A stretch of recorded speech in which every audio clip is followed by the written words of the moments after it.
Hey guys, what's going on? It's Kyle. Sunday night, June 26th, 2011, and I wanted to talk today about immigration, legal immigration kind of stuff, because um, it's something I haven't talked about, and especially last night, me being one of like the 6 U.S. soccer fans in this country, watched U.S. play Mexico last night in Pasadena, California.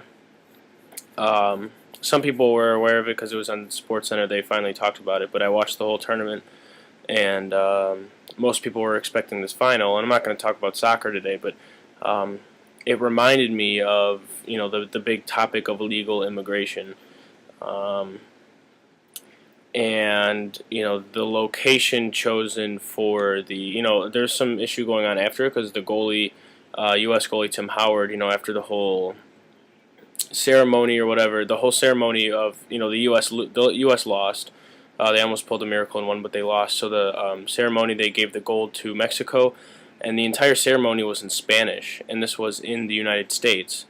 Um, Now I'd remind you that it was also in Pasadena, California, which I believe is Southern California. It's the Rose Bowl, which I think is right by um, USC. So that would definitely be Southern California, but like 90% of the fans were Mexican. It being Southern California, and also in a country where U.S. soccer in the U.S. isn't as popular, um, but still at the same time it's in America, and the fact that they only played it in Spanish was pretty ridiculous. I thought.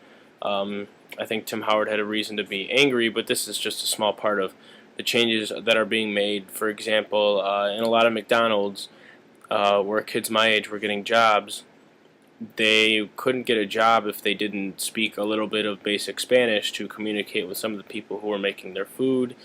I find that a little bit disturbing, but um, the reason I want to bring up immigration is because when I have these conversations with people about, not necessarily about New World Order stuff, but about libertarianism, more importantly, constitutionalism and freedom, people tend to ask what I think about illegal immigration because I believe in the freedom of everybody. But uh, what goes unsaid is what defines a sovereign nation, and one of them is closing the borders. Um, and I think that this is a very interesting topic because usually people who are, they're typically labeled liberals or Democrats, people who um, want legalization of marijuana and gay marriage, and seen as the people who want the freedoms in this country, who voted for Obama because people could relate to him because they thought he smoked pot in high school, and everyone thought he would legalize marijuana. He would legalize basically freedom, all that stuff that he said he would do, pull the troops, etc. Never did. Yet they continue to be liberals and Democrats and support Barack Obama. One thing he would do is what people think that we should do about illegal immigration, which is just make it legal. And that's the exact opposite of what we're supposed to do. A nation without borders is not a nation. And I believe that was actually a Reagan quote, if I'm not mistaken. I hate to quote these former puppet presidents, but some of the things they say actually make sense. And I mean, one thing is to say it, another thing is to do it. But pulling the troops from Afghanistan and putting them on the border is something Ron Paul talks about, and something I never really thought of. But that's definitely what we would do because it destroys your economy. You can have people come into this country, but they have to be legal. They have to be, a lot of these people with criminal records come across here. They're getting illegal guns, and people are getting killed. And people that live on the borders are scared. A couple stories I've read where people in Texas and Arizona and stuff are scared because they live near the border, and these people are running around with guns, and they're afraid to go outside. So they finally got through to the White House and told them what was going on, and all they did was put up signs that said to be aware of these people. Instead of taking care of these people, they just put signs that said warning. Okay, obviously they're aware. They're the ones that are scared about it. So you're really siding with another country before you side with your own people. Another thing these people do is when they come here and they work here, what they like to do is they like to make their money in this country and send it back to Mexico, which does nothing for our economy because these people don't pay taxes. That's the whole point of taxes. Okay, and I'm not one to talk about taxes and things like that, but if you're in this country and you're not paying taxes, like 50% of people in this country don't pay taxes. I'm not even being um, extreme with that. There's some sort of statistic near that, and a lot of people here that are working. Okay, you know how they have like the South Park where they took our jobs, you know, that kind of stuff.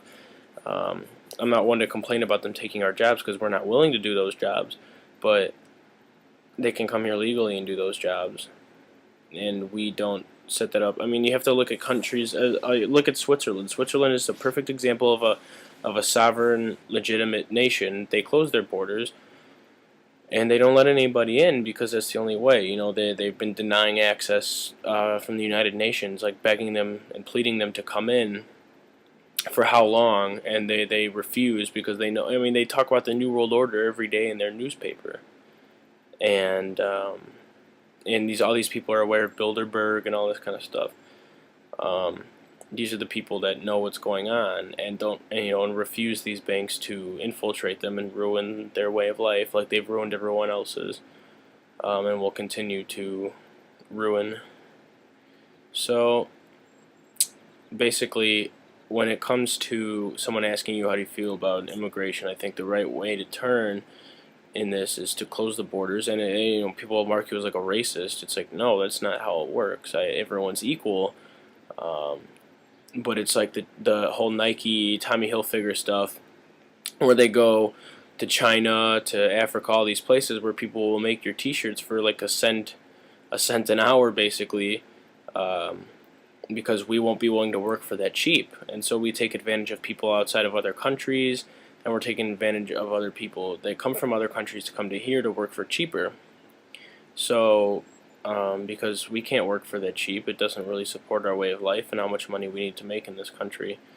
But companies will always do the cheapest option, and if that's to go overseas, then that's what they'll do. And you know, because of it, we suffer because this country really produces nothing anymore, and that's just the way it is at this point. So we close the borders, and companies stay real to their economies. I guess that, you know, that's just the way it is. But that, I mean, that's a whole other issue, is deciding, you know, right versus wrong with this whole sweatshop thing.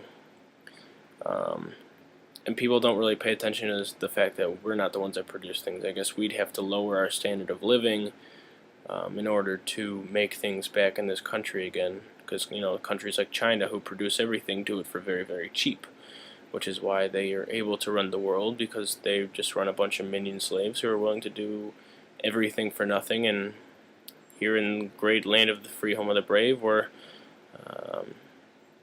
you know, we won't do anything under $8 an hour. So you know, very interesting topic. If you have anything to talk about that, just comment in the bottom. I'd love to talk about this with you guys. So I hope your weekend was great. I'll see you guys soon.